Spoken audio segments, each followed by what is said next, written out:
What's up, guys? Today we're going to be installing these 4.5-inch Auxbeam lights right here on the A-pillar.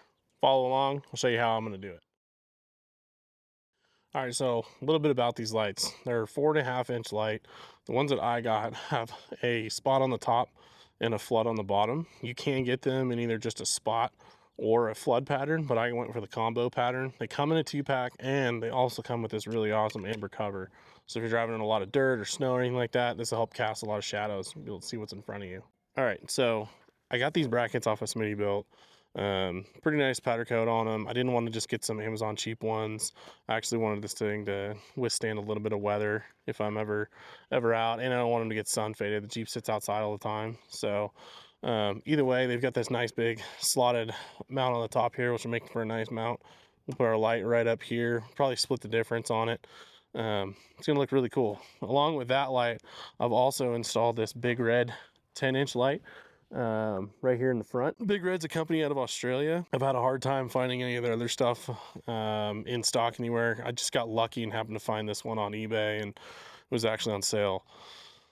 If you watched the video from installing the Auxbeam switch, I talked about some spacers. These are those little 3D spacers that I made to go on both sides of this. I bought this. I think it's a rough country mount for a light bar for your fair lead, but I think it turned out pretty good. So we'll see how it goes, and we're gonna get this light wired up also. One of the really cool things about these lights, I know I didn't touch on it earlier, but right here on the back, they actually have Deutsch connectors. There's a triangle pin Deutsch connector in there, 3-pin. So these also have a orange backlight that if I wanted to, I could tie into like turn signals or just have them on with ignition, something like that. But it also gives you the freedom to build your own harness. I'm going to probably use some of the harness that came with the kit. I'm probably not going to use the whole thing. It has relays in it already with that harness that you get. So if you don't have like a switch panel, Auxbeam switch panel or something like that, or any other switch panel, I would suggest using those relays. If you're already going to use the switch panel, then you really don't need those relays. Everything is all internal on the switch panel. It'll take care of it for you. All right, so the way we're going to mount these, we're going to put these up on this pillar, on these pillar stands, obviously. We're going to end up taking our windshield wipers off. We're going to take this cowl off as well, because we're going to drill down underneath this, and where these two are going to come together, we're going to create a Y on the firewall, and then we'll run our power straight over to our aux beam. And it'll give us a nice clean look with just single wire getting down, tucked in inside. You won't even hardly notice they're there. First thing we gotta do, we gotta pull our windshield wipers off. TJs are awesome because they have these little tabs on here that you can just pop. You gotta pull your wiper up, pop your tab up, and then they pretty much just pop right off. There's this little tab I'm talking about right here. This thing comes up and down. You have to open up the wiper away from the window. Otherwise, they're keyed, so you can't get it out.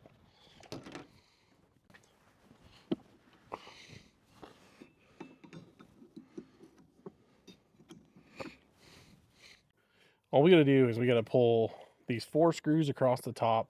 There's a screw here on the bottom side of this cowl piece. There's a screw on the other side, and then there's one in the center. And that'll at least allow us to get this up enough that we can get our wires tucked down inside. And then once we get our wires tucked inside, we can kind of see where we want our wires to come out through the firewall.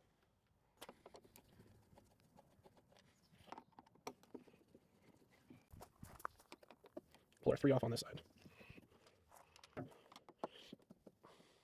And our center.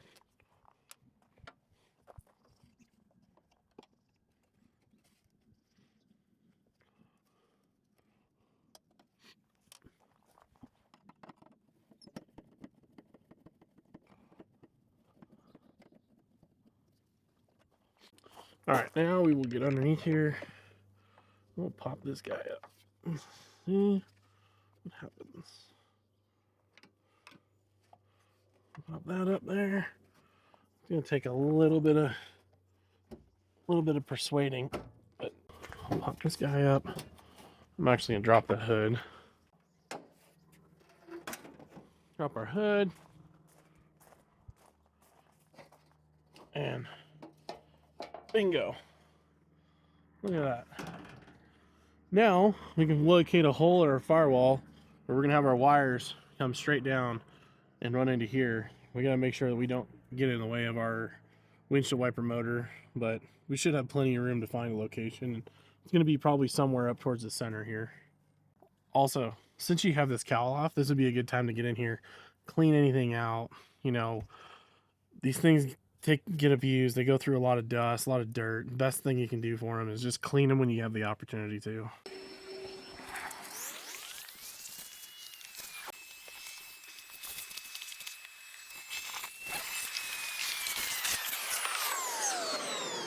All right, I think the next thing we're gonna do is probably mount our lights. That way we can see exactly how much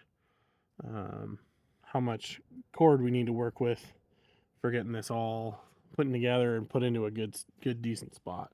There's already a hole in this firewall that I'm thinking might be able to go through, or we'll just drill another hole. It's already got a bunch of holes in it. Just drill another one.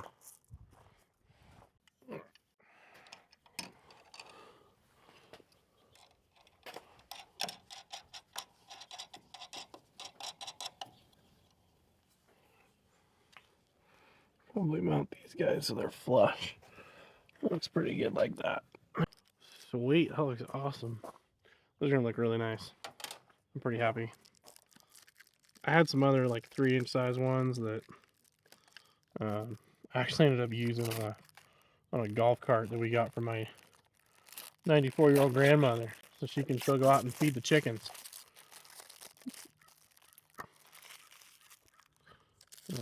But I bought them for this, and just weren't quite big enough. These are pretty perfect. Hell yeah.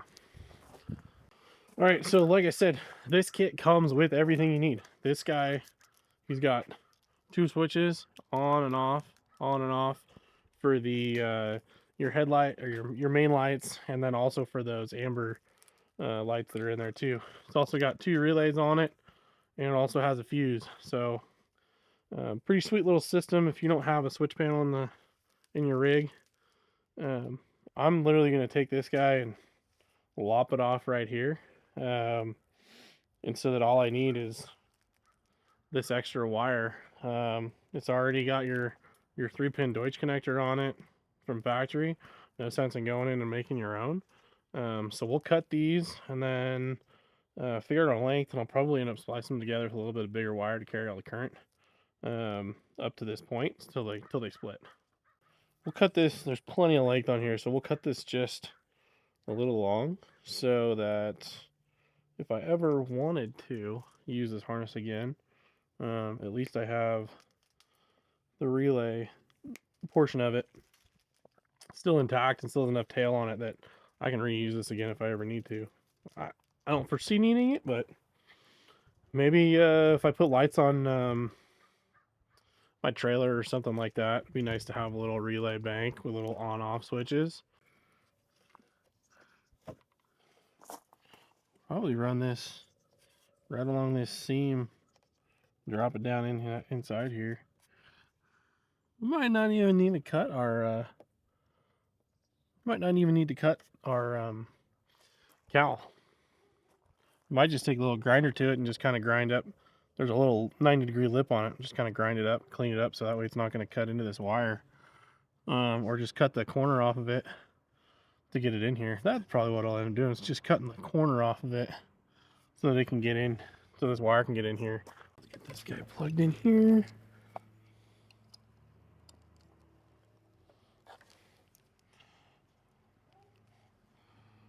There we go. We got our light here running down. It actually has this nice little channel it can run down inside. Only problem is when we put this piece in here, we're going to end up pinching the wire and going into here. So we'll probably end up on the cowl piece that comes up here. We'll cut this down just a little bit so that the wire can go in and it's not going to get rubbed. I'm not taking much off. All we're going to take off is just that little piece right there. And we'll do that on both sides. And then our wire will be able to go down inside and we'll have no problem pinching it.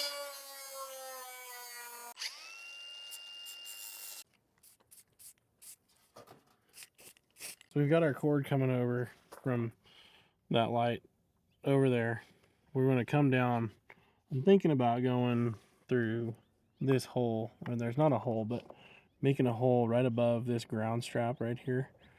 My only problem is I don't want to run this cord out along with this cord at the same time. So what I'd really like to do is cut this where I have some tail on it. And then what I can do is make sure I'm going to have enough length over there. I'll cut this so I have a little extra tail. And then I'll probably end up splicing these two harnesses together. And then I'll run one wire in through that hole and then connect everything up all together. So I only have 3 wires running into my engine bay. So I'm going to be combining. I got our long side for our passenger side, short side right here for our driver's side. We're going to be combining the two to come through the firewall and up to our switch panel. So in order to do that, we need to make sure that we have wire large enough to carry that current until it splits. So we're going to be upgrading to this 12 gauge wire. That way I don't have to worry about too much power getting pulled through. 14 would have been fine. 16 is too small. We're pulling 128 watts, so it's about 11 amps. We need to make sure that we have enough current flow through to the lights. So like I said, we'd be putting this 12 gauge on. That'll be good. We don't have to worry about this thing overpowering any of the electrical and smoking it.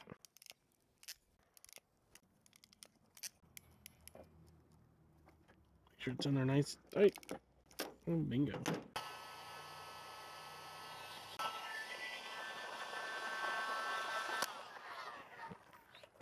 You don't have to do it like this, make it all fancy and add all this protective stuff on it, but I think it sure does help keep stuff looking nice and longevity of it while it's in there. So you only have to do it once and you won't have to do it again and again. That's plugged in. That looks good. I like where that's going. I like where this is going. We've got our splice right here in the center, just like we want it. There's a ground right here. We're gonna drill a hole right above it, and then we'll run the wire all the way through and she'll go out. I gave myself excess tail on here because I just wanted to make sure that I wasn't gonna run into a problem where I was gonna have to cut and splice and add, because that's the last thing you want to do.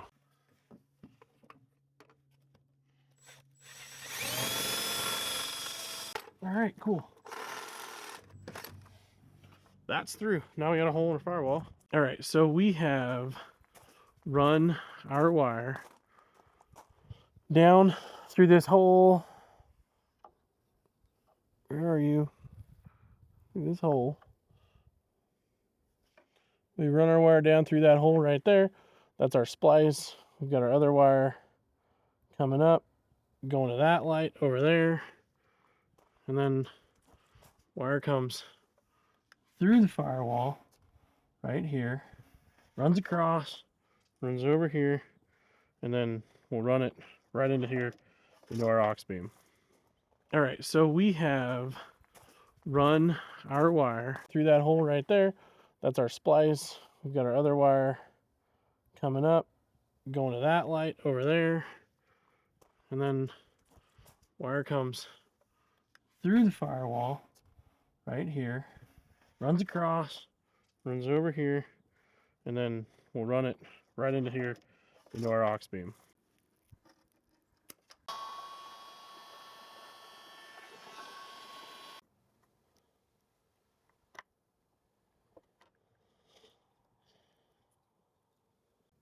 There we go. All right, let's see if they work. Right on. Well, there it is. We're all done.